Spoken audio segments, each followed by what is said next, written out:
Noong Biyernes, ginawa ng People's Artist Award ang Hari ng Komedya. Ngayon po makakasama natin ang naggawa dito kay Dolphy, si Ginoong Anthony Castelo, ang President at Chairman ng Dakilang Lahi Foundation. Una-una po, sir, datanghali po.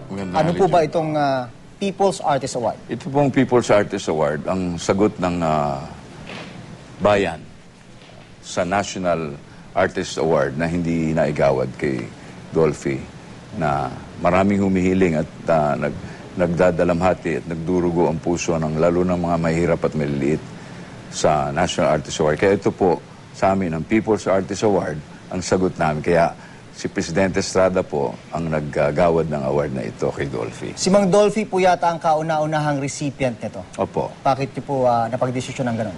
Dahil yung struggle po niya, sa kanya nagkaroon siya ay naging simbolo ng hustisya na dapat na ibigay sa mga artistang Pilipino na napakalaki ang kontribusyon sa ating bansa na hindi naman nabibigyan ng karapatang nararapat na karangalan. Hindi katulad nung panahon ni dating First Lady Imelda Marcos na nagtayo ng CCP, ay hindi siya nagtipid sa pagbibigay ng parangal katulad sa Metro Manila ni Vice Governor Mel Matay noon. Kaya po nami-miss ng ating mga mamamayan yung mga bagay na nagpapabigay ng ligaya sa puso ng mga mahihirap at maliliit tulad ni Dolphy. Ang pagkakaintindi ko po ay the original plan was July 11. Opo, right? tama po. Yung awarding po is July 11. Opo. Pero naunahan lang po ng pagkakataon. Opo, kasi nung July 10 ay yumao na ating mahal na Dolphy. Pero the week before, nalaman naman niya na tatanggap siya ng People's Artist Award at binulong na sa kanya ni Junior na padating na si Presidente Estrada at ang mga kasama niya sa industriya. Kaya nag-smile pa nga si Dolphy. At kasi ang akala namin noon uuwi na nga. At nagse-celebrate na nga kami. May 1 week pa ba, uuwi na. Kaya nakakalungkot po at nangyari yon. May konting panghinayang na sana'y naiabot ito nung siya'y nabubuhay pa. Konti. Kasi, but at the same time, alam naman niya na dinescribe nga namin yung eagle na siyang nag-signify nung sa tugatog ng yung eagle po na yon na sa... Ayan yung mensahe ng eagle, kung bakit may eagle po dun sa tropeyo. Opo. Sige pa. Dahil po na naabot na ni Dolphy, hindi lang ni Dolphy, kung hindi yung lahat ng ating mga kababayang Pilipino na may iniwang magandang halimbawa at achievers, narating na nila ang tugatog ng tagumpay, just like the Philippine Eagle, Philippine Eagle is our national bird, which is considered one of the largest birds in the world, and they fly the highest. But like Dolphy, ang Philippine Eagle ay hindi niya nakakalimutang bumalik sa lupa sa kanyang pinanggalingan. Lalo-lalo na sa ang kanyang atensyon at pagbibigay ng ligaya sa mga kababayan natin, lalo-lalo na mga mahihirap at maliliit. Napaka-emotional na period sa inyo ito. Opo, sa lahat po ng mga artista, sa lahat ng mamayang Pilipino, sa pamilya ni Dolphy, na alam natin na nahihirapan na nga sila dun siyempre, pero napakaganda po ng nakita namin na halimbawa sa pamilya ni Dolphy na pinalaki niya yung mga anak niya, na napakaganda ng mga ugali. Si Van Dolph ang nagbabantay doon sa pinto, siyang nakagwardya doon, may ina-organize siya. Si Karil nga din, na-apologize nga ako kay Karil, napasok ko doon sa isang, sorry Karil, pasok ko doon sa isang pintuan, yung pala private room na yun, dahil sa dami ng tao. And I can see they're very gracious. Alam niyo po, napansin ko po kanina, itong hawak-hawak niyo po na sticker ng Philippine flag. Ito po ba'y nakalain na pa po ba na tribute ito sa ating Hari ng Komedya? Opo. Ito po ay compliments of one of our legal advisors, Attorney Jun Salatandre.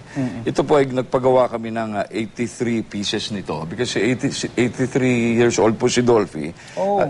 At 83.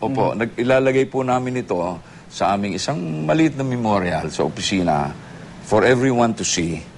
At ito po kasing Philippine flag ay ang pinakamahalagang simbolo ng ating bayan. Kaya po ito ang magsisimbolize ng that Dolphy is truly the people's artist. Dolphy is truly the people's artist. So this will be the Dolphy flag for us. So ang panawagan po namin ay wear a flag today for Dolphy.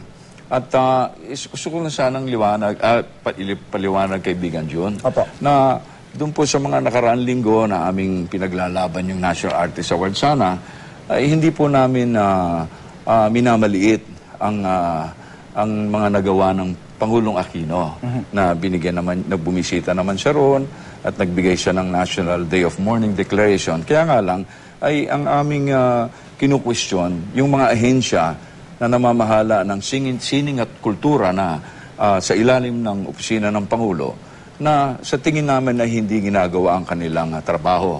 Dahil nung humiling kami na ibabalang lang yung half-mast yung flag at lapatan ng bandila yung coffin ni Dolphy na para maging visual manifestation of a nation in mourning.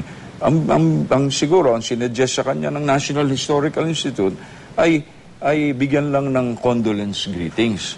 So it doesn't mean anything. It's just a piece of paper signed by the President and then sent as a press release. So parang kulang na kulang po para maibsan ang lungkot at dalamhati ng mga mamayang Pilipino.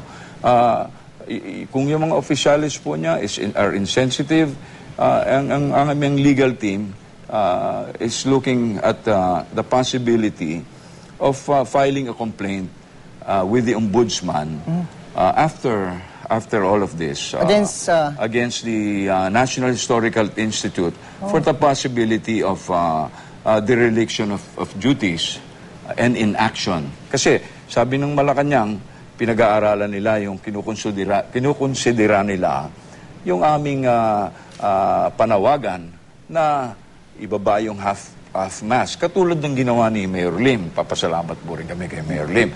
Pero agad-agad sumagot ng Malacanang. Pero nagtaka kami, nung nakarating na siguro sa National Historical Institute, wala nang kumilos. So hanggang sa ngayon, hanggang ililibing na nga si Dolphy. And I think because of the National Historical Institute, President Aquino missed the opportunity to heal wounds, missed the opportunity that he may have wanted to pacify the hearts and the sentiments of our people. Sir, maraming salamat po sa inyong panahon. Salamat po sa inyo. Thank you, John. Thank you. Yan po si Ginoong Anthony Castelo, ang Chairman at President ng Dakila Lahi Foundation.